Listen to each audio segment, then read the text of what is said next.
Welcome to this explainer brought to you by Forge College. Now, in our previous session, we completely wrapped our heads around the fascinating, kind of mind-bending world of content addressing and CIDs. But today we're getting our hands dirty with wallet setup for merchant acceptance. Essentially, we are finally building the digital cash register so you can actually get paid. We're thinking less like crypto enthusiasts hoping for the best, and more like actual engineers executing a precise blueprint. So we're now entering the highly practical phase of our Getting Started with Solana-Powered Payments module. And just for context, this sits right inside our broader Solana-Powered Payments, Blinks, and Actions course within the Web2 integration and API development track. You know, you can't just magically accept USDC out of thin air. You need a meticulously configured setup. Think of it less like quickly opening a personal bank account and way more like wiring the back end of a high-volume retail store, hopefully without setting off the fire alarms. Here's our agenda for today's blueprint. Phase 1, the blueprint for payments. Phase 2, essential wallet components. 3, step-by-step assembly. 4, making the test transfer. And 5, documenting the wallet flow. Let's jump in. All right, phase 1, the blueprint for payments, overarching schematic. Now, you might actually be wondering, why go through all this trouble? Why does a merchant need a completely distinct, meticulously documented setup? I mean, why can't I just duct tape my personal crypto wallet app to my website and call it a day? Well, it's a completely fair question. It really comes down to the fundamental difference in how these two tools survive in a chaotic, high-volume production environment. The crucial difference here is that a merchant wallet acts as a continuous, automated signing robot. Think about it.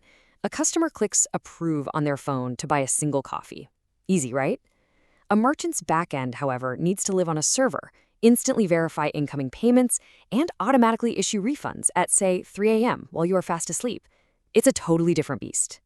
Moving on to phase 2, essential wallet components, digital cash register. So our first absolutely critical component is the merchant key pair. Practically speaking, this is just a simple JSON file sitting securely on your backend. But conceptually, think of this key pair as your store manager.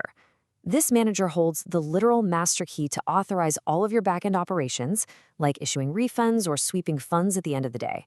Without this manager, and specifically without this JSON file, your automated store is effectively locked out of its own register. No way around it. Next up is the associated token account, or ATA for short. If the key pair is the manager, the ATA is the actual cash register drawer. But here's the catch. It's a drawer designed exclusively to receive and hold a specific token, in our case, USDC. On Solana, you don't just dump tokens directly into the main wallet address.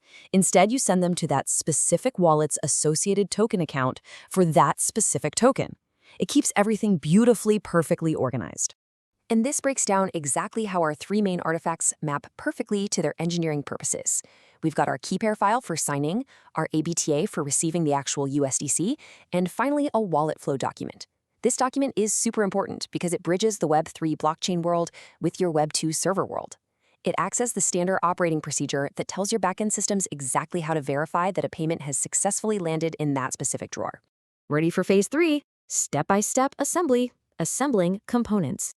Okay, we're going to follow 4 precise assembly steps here. First, we target the DevNet cluster via the CLI. We are building in a sandbox, not the live mainnet, so there's absolutely no need to sweat over real funds losing value just yet. Second, we generate that manager's key pair file locally. Third, we fund the key pair. And fourth, we create that specialized USDC drawer we just talked about, the ATA. It's a very logical, linear process. Now, what's really interesting here is this specific number 0.5. Keep in mind, when you're on step 3, it's highly recommended to secure at least 0.5 test SOL. Just think of it as monopoly money. Even though it's the testnet, blockchains still require network plumbing fees, commonly known as gas, to process transactions. Having 0.5 test SOL just ensures you can comfortably cover all those microscopic fees during your testing phase without constantly running out of gas and breaking your flow. All right. Phase 4, making the test transfer, testing the plumbing. So students in our Forge College programs absolutely love this setup phase, mainly because we get to use a simple Node.js script to simulate an actual Solana Pay-style USDC transfer right from their local machine. This script essentially acts as our test customer. It loads up the key pair, connects to DevNet, computes exactly where that USDC drawer is located, builds a transaction for exactly 1 USDC, signs it, and fires it off to the network. Honestly, it's pure magic to watch your local code execute a real cryptographic financial transaction. And boom, there is the payoff. Seeing that confirmed transaction signature pop up in your terminal, that is the exact proof that your backend wallet is successfully interacting with the blockchain. That super long string of characters starting with 5Z isn't just random text. It is an immutable receipt. It literally proves your key pair can successfully sign and process a payment request, written forever on the ledger. Finally, phase 5, documenting the wallet flow, recording the evidence. We absolutely must record a wallet flow artifact. Think of this as the instruction manual mapping an incoming payment reference to your specific merchant token account. When a customer buys a coffee, how does the system actually know that specific coffee was paid for?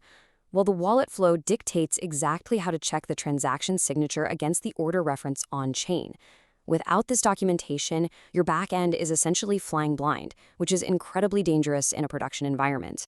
So let's look at this quality assurance checkpoint. Treat this exactly like a pilot's pre-flight checklist. You need to ensure you are definitely on DevNet, that your key pair is ready to go, your SOL balance has enough for fees, your USDC drawer is open and verified, and your test transaction is officially confirmed on the Block Explorer. If all these technical checks pass, well, congratulations! Your merchant test wallet is fully equipped for secure payment acceptance. Completing this blueprint seamlessly prepares you for our next lesson, where we move from configuration to active development. We're going to build a payment endpoint. You'll take these exact artifacts, your key pair, your ATA, and your wallet flow, and wire them into a functional HTTP endpoint. Basically, you're taking the cash register we just built and officially plugging it into the wall. You now have a fully operational, automated digital cash register. But here's a question to leave you with. If your backend can now instantly and cryptographically verify payments without a bank or a middleman, what entirely new business models can you build tomorrow that were literally impossible yesterday? Really think about that. It's a game changer.